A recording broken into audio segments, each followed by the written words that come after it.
ओम नमः शिवाय। आज हम रुद्र संहिता द्वितीय खंड का अध्याय 14 शुरू करने जा रहे हैं। दक्ष की 60 कन्याओं का विवाह। दक्ष और वीरणी के यहाँ देवी शिव का अवतार। दक्ष द्वारा उनकी स्तुति तथा सती के सद्गुणों एवं चेष्टाओं से माता पिता की प्रसन्नता। ब्रह्मा जी कहते हैं, देवेर्षि, इसी समय दक्ष के इस बर्ताव को जानकर मैं भी वहां आ पहुंचा और पूर्वक उन्हें शांत करने के लिए सांत्वना देने लगा।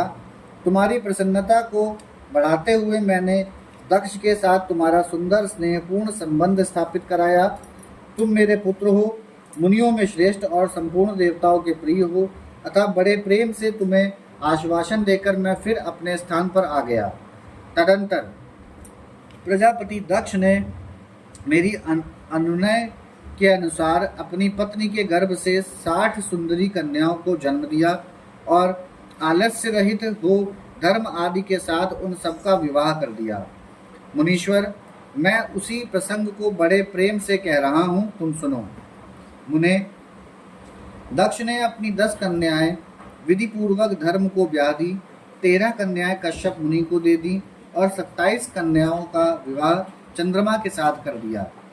भूत, अंगीरा तथा कृशाशव को उन्होंने 2-2 कन्याएं दी और शेष 4 कन्याओं का विवाह ताक्षर्य के साथ कर दिया।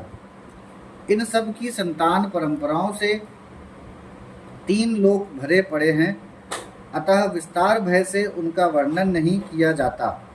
कुछ लोग शिवा और सती को दक्ष की ज्येष्ठ पुत्री बताते हैं, दूसरे लोग उन्हें मछली पुत्री कहते हैं तथा कुछ अन्य लोग सबसे छोटी पुत्री मानते हैं। कल्प भेद से यह तीनों मत ठीक हैं। पुत्र और पुत्रियों की उत्पत्ति के पश्चात पत्नी सहित प्रजापति दक्ष बड़े प्रेम से मन ही मन जगदम्बिका का ध्यान किया, साथ ही गदगद वाणी से प्रेम पूर्वक उनकी स्तुति भी की। बारंबार अंजलि बांध नमस्कार करके वे विनीत भाव से देवी को मस्तक झुकाते थे। इससे देवी शिवा संतुष्ट हुई और उन्होंने अपने प्रण की पूर्ति के लिए मन ही मन यह विचार किया कि अब मैं वीरणी के गर्भ से अवतार लूँ। ऐसा विचार कर वे जगदम्बा दक्ष के हृदय में निवास करने लगी। मुनि श्रेष्ठ, उस समय दक्ष की बड़ी शोभा होने लगी। फिर उत्तम मुहूर्त देखकर दक्ष ने अपनी पत्नी में प्रसन्नता पूर्वक गर्भधान किया। तब दयालु शिवा दक्ष पत्नी के चित्त में निवास करने लगी। उनमें गर्भधारण के सभी चिन्ह प्रकट हो गए। तात उस अवस्था में वीरणी की शोभा बढ़ गई और उसके चित्त में अधिक हर्ष छा गया। भगवती शिवा के निवास के प्रभाव से वीरणी महामंगल रूपिणी हो गई। दक्ष ने अपने कुल संप्रदाय, वेद ज्ञान और हार्दिक उत्साह के अनुसार प्रसन्नता पूर्वक पुंसवन आदि संस्कार संबंधी श्रेष्ठ क्रियाएं संपन्न की। उन कर्मों के अनुष्ठान के समय महान उत्सव हुआ। प्रजापति ने ब्राह्मणों को उनकी इच्छा के अनुसार धन दिया। उस अवसर पर वीरणी के गर्भ में देवी का निवास हुआ जानकर श्री विष्णु आदि सब देवताओं को बड़ी प्रसन्नता हुई। उन सब ने वहां आकर जगदम्बा का स्तवन किया और समस्त लोगों का उपकार करने वाली देवी शिवा को बारंबार प्रणाम किया। वे सब देवता प्रसन्नचित्त हो दक्ष प्रजापति तथा वीरणी की भूरी भूरी प्रशंसा करके अपने अपने स्थान को लौट गए। नारद, जब 9 महीने बीत गए तब लौकिक गति का निर्वाह कराकर 10वें महीने के पूर्ण होने पर चंद्रमा आदि ग्रहों तथा ताराओं की अनुकूलता से युक्त सुखद मुहूर्त में देवी शिवा शीघ्र ही अपनी माता के सामने प्रकट हुई। उनके अवतार लेते ही प्रजापति दक्ष बड़े प्रसन्न हुए और उन्हें महान तेज से दिव्यमान देख उनके मन में यह विश्वास हो गया कि साक्षात वे शिवा देवी ही मेरी पुत्र के रूप में प्रकट हुई हैं। उस समय आकाश से फूलों की वर्षा होने लगी और मेघ जल बरसाने लगे। मुनीश्वर, सती के जन्म लेते ही संपूर्ण दिशाओं में तत्काल शांति छा गई। देवता आकाश में खड़े हो मांगलिक बाजे बजाने लगे। अग्निशालाओं की बुझी हुई अग्नियां सहसा प्रज्वलित हो उठी और सब कुछ परम मंगलमय हो गया। वीरणी के गर्भ से साक्षात जगदम्बा को प्रकट हुई देख दक्ष ने दोनों हाथ जोड़कर नमस्कार किया और बड़े भक्ति भाव से उनकी बड़ी स्तुति की। बुद्धिमान दक्ष के स्तुति करने पर जगन माता शिवा उस समय दक्ष से इस प्रकार बोली, जिससे माता वीरणी ना सुन सकें। देवी बोली, प्रजापते, तुमने पहले पुत्री रूप में मुझे प्राप्त करने के लिए मेरी आराधना की थी।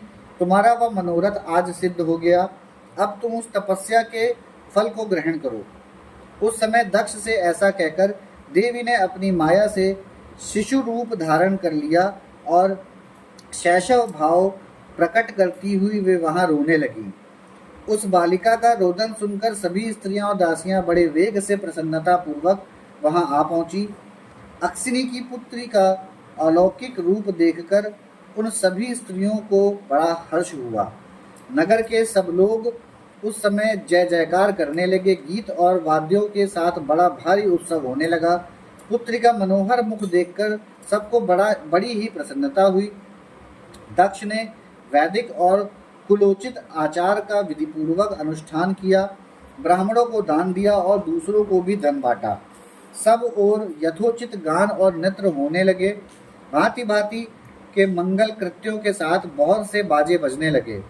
उस समय दक्ष ने समस्त सद्गुणों की सत्ता से प्रशंसित होने वाली अपनी उस पुत्री का नाम प्रसन्नता पूर्वक उमा रखा। तदंतर संसार में लोगों की ओर से उसके और भी नाम प्रचलित किए गए, जो सब के सब महान मंगलदायक तथा विशेषता समस्त दुखों का नाश करने वाले हैं। वीरणी और महात्मा दक्ष अपनी पुत्री का पालन करने लगे तथा वह शुक्ल पक्ष की चंद्रकला के समान दिनों दिन बढ़ने लगी। द्विज श्रेष्ठ बाल्यावस्था में भी समस्त उत्तमोत्तम गुण उनमें उसी तरह प्रवेश करने लगे, जैसे शुक्ल पक्ष के बाल चंद्रमा में भी समस्त मनोहारिणी कलाएं प्रविष्ट हो जाती हैं। दक्ष कन्या सती सखियों के बीच बैठी बैठी जब अपने भाव में निमग्न होती थी, तब बारंबार भगवान शिव की मूर्ति को चित्रित करने लगती थी। मंगलमयी सती जब बाल्योचित सुंदर गीत गाती, तब स्थाणु हर एवं रुद्र नाम लेकर स्मर शत्रु शिव का स्मरण किया करती थी। यहाँ हमारा अध्याय 14 समाप्त होता है। ओम नमः शिवाय।